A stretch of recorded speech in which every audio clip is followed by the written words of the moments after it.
tal familia de Cielos Abiertos? ¿Cómo están? Espero que estés bastante bien. Estamos teniendo algunos problemas para las grabaciones en vivo, razones del audio y del video. Y bueno, estamos retomando lo que es este estudio que durante la semana pasada no pudimos subir enseñanza. El día de hoy subiremos esta enseñanza junto con la de esta misma semana, en este mismo formato, un formato de estudio en casa, un formato de donde yo te voy a compartir la palabra que se está compartiendo en vivo cada miércoles a las 7 de la tarde. Si tienes oportunidad de ir, te recomiendo ampliamente que asistas a la reunión, ya que hay momentos para preguntas y respuestas, momentos para hacer una observación durante la enseñanza, con las que no contamos en video. Entonces, pues hoy vamos a hablar de la séptima transgresión. Ya spoileé el nombre, que se trata ni más ni menos que la insensatez. El tema de hoy se llama "Cuando la insensatez se vuelve pecado". Y la transgresión de hoy vamos a estudiar, o vamos a basarnos en parte de la vida del rey Saúl. El rey Saúl se convirtió en víctima de su propio llamado, ¿sí? Para dar contexto un poquito, el rey Saúl es una persona que cuando fue llamado a su cargo como rey, era una persona que no se consideraba como valioso para ocupar este cargo. Sin embargo, no era una persona humilde, era una persona que rayaba en la baja estima, era una persona que se consideraba menor a sí mismo, no por otra cosa, sino por cuestiones meramente de contexto personal, de contexto social. ¿Por qué es importante eso? Porque parte de lo que lo llevó a la insensatez fue el hecho de no tener claro delante de él su identidad delante de Dios y el mismo carácter de Dios delante de él bien definido. Él no estaba consciente y no conocía a profundidad a Dios, por lo tanto, él no estaba consciente, digamos, de quién era él en Dios, y esto lo llevó a caer en la insensatez. Y esta insensatez lo llevó a desviarse y a perderse, básicamente. Cuando Saúl es llamado, Saúl cuenta la historia que anda buscando unas asnas, unas burras que a su padre se le han perdido. Y al momento de no encontrarlas, su siervo le recomienda ir a buscar a Samuel. Van y buscan a Samuel, y Samuel les tenía preparado un banquete, les tenía preparado un tiempo especial. Ya iba a ungir a Saúl como rey. Y en ese encuentro que tienen con Samuel, Samuel le da una indicación a Saúl, le dice: sabes que el Espíritu Santo va a venir sobre ti, te va a llenar, va a mudar tu corazón al de otro hombre. Y todo aparentemente comienza muy bien. El primer acto de Saúl es desmenuza un toro, ¿verdad?, para salir a la guerra, y dice: así se hará con los que no salgan con Saúl a la guerra para pelear. Y convoca al pueblo y logra unir al pueblo y logra salir a pelear y conquistar. Y vemos cómo Saúl empieza a ganar cierto favor, aunque él se sentía indigno. Dice la escritura que de hombros hacia arriba él era mayor a todos los demás. O sea, era una persona, además, vamos a decirlo, con dones naturales, con una apariencia agradable, físicamente hablando, completo. Y en ese contexto, Saúl comienza una vida de insensatez y de desobediencia. La insensatez la podemos definir como una pérdida del sentido común, ¿ok? De hecho, hay una carta, ¿verdad?, en el Nuevo Testamento donde el apóstol Pablo usa esta frase hacia el pueblo de Gálatas, donde les dice: oh Gálatas insensatos, habiendo comenzado en el espíritu, van a terminar en la carne. ¿Y quién los hechizó, verdad? Dice Pablo. Pablo está muy enojado en Gálatas y usa esas frases. Gálatas insensatos. Saúl cometió un pecado de insensatez. Una palabra algo fuerte, pero que entra en el original. De hecho, el original de insensatos en Gálatas es Gálatas estúpidos. Fíjate, esa frase es muy fuerte. Nosotros lo usamos en un contexto de insulto. Pero lo que significa estúpido viene de alguien que está con estupor, que está tapado sus sentidos comunes, que no puede discernir y no puede distinguir entre lo obviamente correcto y lo obviamente malo, y ha perdido el sentido común. En nuestra vida en Cristo, mi amado, el sentido común es necesario.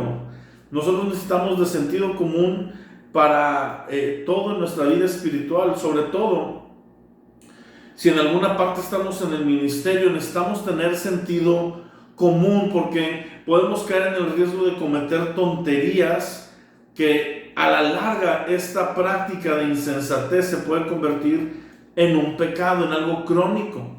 ¿Ok? La historia en 1 Samuel capítulo 13 del verso 5 al 15 nos cuenta una de las primeras eventos que marcó la vida de Saúl como insensatez.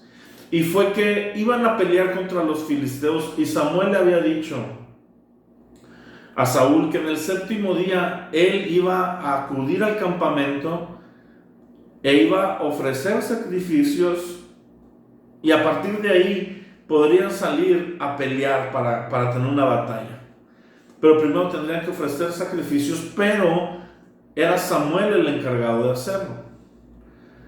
Dice la palabra que llegando el séptimo día, viendo Saúl que Samuel no llegaba, se adelanta, porque el pueblo lo está presionando, se adelanta y ofrece el sacrificio.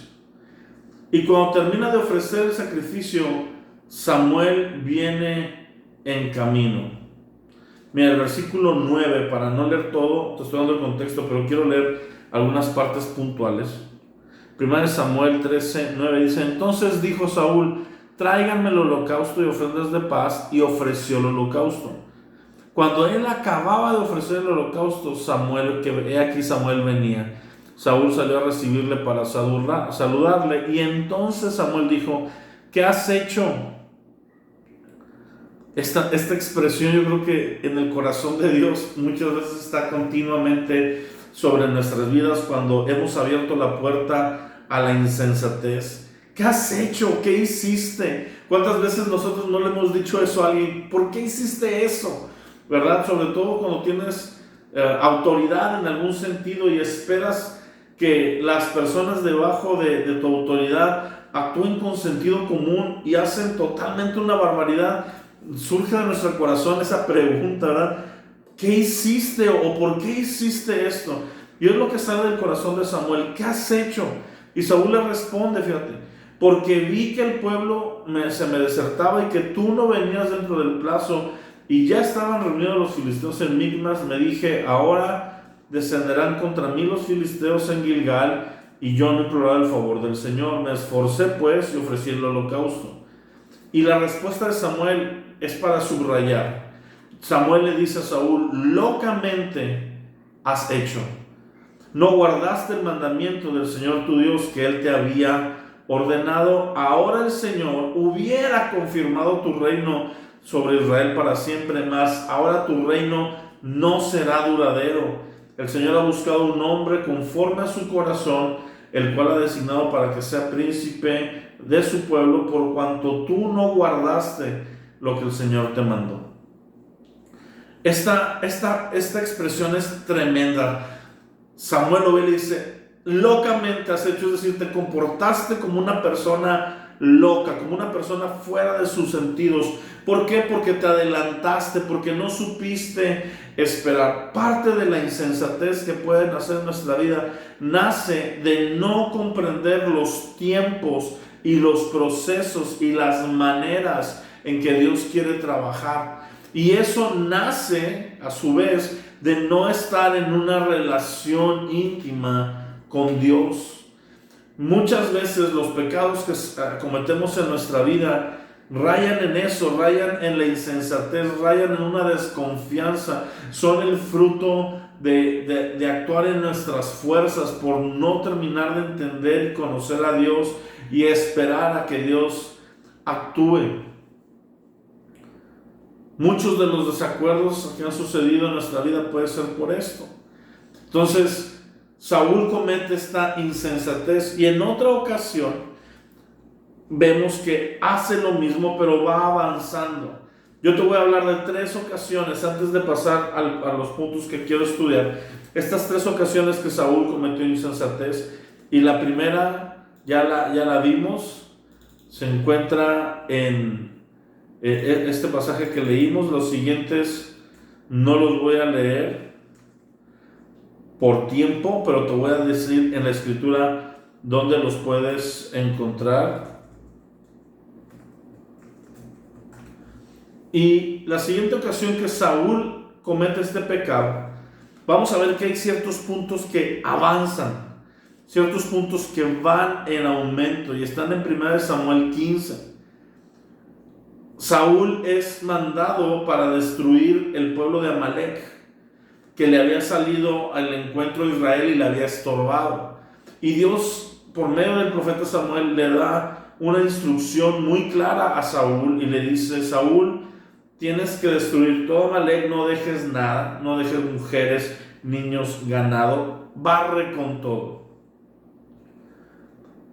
Saúl va y Saúl perdona lo mejor del ganado y se lo trae con él. Dice que lo más gordo y lo más bonito perdonó Saúl y perdona al rey y lo trae, porque era costumbre de los reyes traer a los reyes que habían conquistado y por un tiempo tratarlos como esclavos, como siervos a su propia mesa, para demostrar, ¿verdad?, esta poder y este renombre que ahora tenían. Eso está en 1 Samuel 15. Y de la misma manera yo veo varios asuntos ahí. Cuando Samuel regresa para encontrarse a Saúl después de que Saúl fue a pelear, Saúl saluda a Samuel y le dice: bendito Samuel, ¿verdad? He hecho todo lo que me ha pedido tu Dios. Desde ahí yo empiezo a ver esta lejanía donde Saúl no se refiere a Dios como su propio Dios, sino como al Dios de Samuel. La insensatez nos priva de una relación personal con Dios y comenzamos a tener una relación con Dios por medio de terceros, lo cual nunca ha funcionado y nunca ha sido el diseño de Dios para nosotros. ¿Por qué? Porque a través de un tercero Dios no puede tratar directamente con nuestro corazón. Es en tiempos de comunión, en tiempos de intimidad, donde Dios trata con nuestro corazón. Y por mucho tiempo, cuando yo leía ese pasaje, a mí me pareció un descaro la vida de Saúl. Yo decía: Saúl, qué descarado es que, sabiendo que no hizo lo que Dios le pidió, cuando se presenta con Samuel, le dice que sí lo hizo. Pero de un tiempo por acá, en una ocasión yo estaba meditando en la escritura y vino a mi corazón esta pregunta de: ¿realmente era descaro o realmente podría ser que Saúl ya estaba en un grado de insensatez, de no razonar las cosas comunes, de no darte cuenta, donde él pensó que había hecho lo correcto a pesar de haber desobedecido abiertamente? A lo largo de mi vida como pastor me he topado con consejería, con hombres, mujeres, jóvenes, que es súper claro que están fallando en un área y ellos no lo logran ver. Es súper claro abiertamente una desobediencia a la escritura y ellos no es que se quieran hacer mensos, es que realmente no lo logran considerar, porque han caído en esta insensatez. Y yo creo que la insensatez avanza. Si no le ponemos límite, nuestra insensatez va a ir avanzando. Por eso la enseñanza se llama cuando la insensatez se vuelve pecado, porque errores todos tenemos, pero una vida continua de insensatez es una vida que no es enseñable, es una vida que no considera corrección porque no considera estar mal y que empieza en un declive. Cuando Saúl le dice esto a Samuel, Samuel le dice: ¿y qué son estos balidos de ovejas que yo escucho? Y Saúl se justifica religiosamente como la vez anterior. Una persona insensata, vemos que es una persona que va continuamente a justificarse religiosamente en sus actos. ¿Qué fue lo que dijo la primera vez Saúl? Dice: es que el pueblo se me desertaba y no había ofrecido yo sacrificio, y dije, ¿cómo puedo salir así? Y en esta ocasión dice: lo he guardado para ofrecerlo a Dios en sacrificios. Y Samuel le dice a Saúl una de las frases más poderosas que yo encuentro en cuanto a la vida de obediencia. Y dice: ¿sabes qué, Saúl? La obediencia es mejor que los sacrificios. Y la rebeldía, la obstinación es peor que la hechicería. ¡Wow! Nuestra vida está centrada en alabar y adorar a Dios. Y dice: ¿sabes qué? La obediencia es mejor a que ofrezcas algo. La mejor manera de adorar a Dios es por medio de una vida de obediencia. Y vemos la hechicería, el ocultismo como uno de los pecados más graves en nuestra escala de pecados. Y dice: ¿sabes qué? Y la rebeldía, el ir en contra de las cosas que Dios te manda, es peor mismo que la hechicería.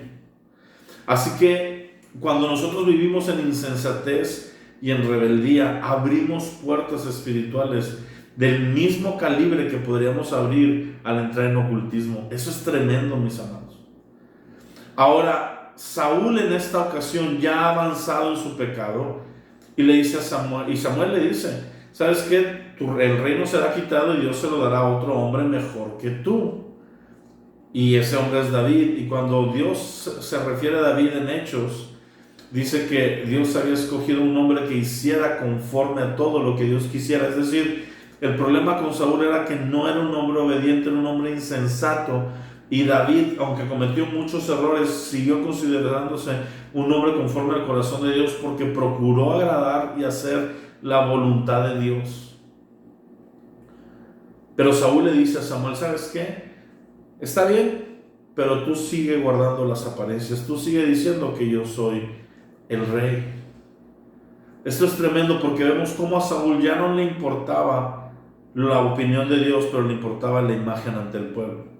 Porque él había carecido de autoestima, a él le importaba la opinión del hombre. En la primera ocasión dice: el pueblo se me desertaba, es decir, el pueblo me estaba presionando. Y en esta segunda ocasión dice: ¿sabes qué? Tú guarda las apariencias. Vemos cómo Saúl era una persona con ojos para agradar al hombre, agradarse sí, pero no con temor de Dios. Es imposible tener temor de Dios y tener temor del hombre, no se puede. La tercera vez que cae en insensatez ya es demasiado. Está en 1 Samuel 28, cuando consulta a una bruja para pedirle que haga traer a Samuel de entre los muertos y consultarlo. Y vemos que se sabía que estaba penado por la ley del Señor consultar a divinos. De hecho, Saúl mismo había mandado a quitar a todos los brujos y hechiceros de Israel y se disfraza para ir a ver a esta mujer que se le conoce como la bruja de Endor, y engaña a la mujer y consulta, ¿verdad?, a los muertos, y el resultado es la muerte, el resultado es esto. Pero ¿cómo avanza la insensatez? Ahora, Saúl curiosamente es terminado de matar, la gracia se la da un hombre de Amalek, un hombre que él mismo perdonó tiempo atrás cuando Dios le había indicado que tenía que destruir a todo este pueblo. Saúl perdona a Amalek y al final es una amalecita el que viene y lo mata. Nuestra insensatez nos va a cobrar factura tarde o temprano. Esa es una enseñanza que vemos. Y quiero darte varios puntos prácticos, ¿sí?, de las personas insensatas, una conducta insensata. Una persona insensata actúa fuera de contexto, se sale de lo que le corresponde, se sale de los límites que Dios ha puesto. Una persona insensata es inoportuna, hace las cosas fuera del tiempo correcto, fuera de las maneras correctas. Eso es ser inoportuno. Muchas veces nuestros errores es que no entendemos los tiempos y nos adelantamos en las formas y tiempos de Dios. En una ocasión, un joven, ¿verdad?, no entendía el tiempo. Él quería pastorear, él quería dirigir, y en medio de este tiempo él comete muchos errores y termina dividiendo una iglesia por sus deseos de ya ser pastor. Y cuando tú te das cuenta, el proyecto y el plan del pastor principal de esta iglesia que cayó en división era en unos cuantos años delegar y entregar la estafeta justamente a este joven. Y este joven termina deshonrando a su pastor con una historial de rebeldía. La gente que se va con él a la larga le cometen lo mismo a él, le quitan la iglesia y paga consecuencias simplemente por no saber hacer las cosas en los tiempos de Dios. Claro que tenía un llamado, claro que tenía algo que ofrecer, pero no era la forma y no era el tiempo. La persona insensata no sabe fijar límites precisos, cruza los límites que Dios le ha puesto. La persona insensata ignora la realidad, como Saúl cuando dice: he hecho todo lo que me pidió tu Dios. Ignora lo que realmente se está pidiendo. Vemos cómo la vida de santidad es una vida que tiene que abarcar aún estas áreas como la insensatez. Otro punto que te puedo decir es que la insensatez nunca tiene un buen final. Nunca tiene un buen final. Siempre vemos que termina de la manera que no debería. Señales de una vida de insensatez: permanecer en el servicio y en el ministerio aún perdiendo su alma. ¿Cuántos hombres y mujeres de Dios no han permanecido con un pecado oculto años en el ministerio por amor al ministerio, en vez de tratar su corazón y de arreglarlo? Saúl le dice a Samuel: tú sigues diciendo que yo soy rey, aunque tú y yo sepamos que Dios ya tiene a otro. No le importó arreglar su vida. Cuando David es expuesto en su pecado con Betsabé, David dice: Dios, por favor, no quites de mí tu Santo Espíritu. A él no le importaba el qué dirán. Él realmente quería seguir teniendo una relación con el Señor, aunque perdiera el ministerio, en este caso el reinado. Una señal de insensatez es cuando no entramos en unidad con otros y podemos hacer crecer nuestros proyectos personales aún perdiendo el contexto inmediato de nosotros. Hacer que nuestra iglesia local crezca, pero sin bendecir a la ciudad. Esas iglesias que no quieren estar en unidad, que no quieren permanecer con otros, que están buscando su propio reino. En la misma iglesia que estamos sirviendo, tal vez hacer que nuestro ministerio crezca sin que este ministerio vaya caminando con la visión de la iglesia a la que pertenecemos. O en nuestra vida familiar, querer avanzar nosotros y no nos importa el bienestar de nuestra familia. Pelear uno con otros del mismo reino. Saúl terminó peleando con David, persiguiendo a un ungido que buscaban el mismo reino y el mismo propósito de bendecir a Israel. Aún terminó enemistado con su propio hijo porque era amigo de David. ¿Cómo podemos evitar la insensatez? Número 1, llamarle pecado. Llamarle pecado. Si nosotros no reconocemos la insensatez como un pecado y la justificamos como algo común en nuestra vida, jamás vamos a salir de ese círculo. Tenemos que entender que es un pecado, llamarle de esa manera y proceder a arrepentirnos y a restituir lo que se pueda restituir. Cuando nosotros hacemos esto, la insensatez cobrará ese sentido de pecado y entonces el Espíritu Santo podrá obrar en nosotros, llevándonos a santidad, venciendo la insensatez. Otra es comprender que el inicio de la insensatez radica en el temor a los demás antes que el temor a Dios. Ser llevado por otros, que agradar bien a otros, nos lleva a cometer tonterías, insensateces. Y tercero, procurar la sabiduría. El libro de Proverbios nos dice que si buscáramos a la sabiduría como a plata y piedras preciosas, esta vendría a guiarnos y a enseñarnos. El principio de la sabiduría es el temor al Señor. Cuando tenemos temor al Señor y no al hombre, damos pie a vivir una vida de sabiduría. Y cuando buscamos la sabiduría es el antídoto, es la vacuna a la insensatez. La sabiduría la podemos buscar primeramente a través de la palabra de Dios, en segunda a través de consejos con nuestra autoridad, en la tercera a través de la multitud de consejeros. No se trata de buscar miles, pero de buscar personas que sepamos tener la humildad de decir, yo no sé en esta área y voy a consultar en ese orden, palabra, autoridad y un tercero calificado en el tema que nos pueda orientar, que nos pueda ayudar a reconocer que yo no sé, me abre la puerta a la sabiduría y cierra la puerta a la insensatez. Mi amado, yo deseo que tú seas prosperado en todo, como dice 1 de Juan. Yo deseo que tú no caigas en una vida de insensatez. Por eso te invito a que seas una persona que estudie la palabra. Aprovecha los recursos. Si tú eres de cielos abiertos, aprovecha los recursos que como iglesia tenemos. El Instituto Bíblico una vez al mes. El próximo año tenemos ya el deseo de abrir cada sábado sesiones de Instituto Bíblico. Sé de los que aprovechan esto. Aprovecha este estudio de las 12 transgresiones, trata de hacerlo presencial. Aprovecha las áreas en las que puedes servir, porque a través del servicio también te ayuda a vivir una vida de comunión y de crecimiento y no estar estancado en la insensatez. Pero sobre todo procura una relación íntima con el Espíritu Santo y con la Escritura. Que Dios te bendiga, mis amados. Espero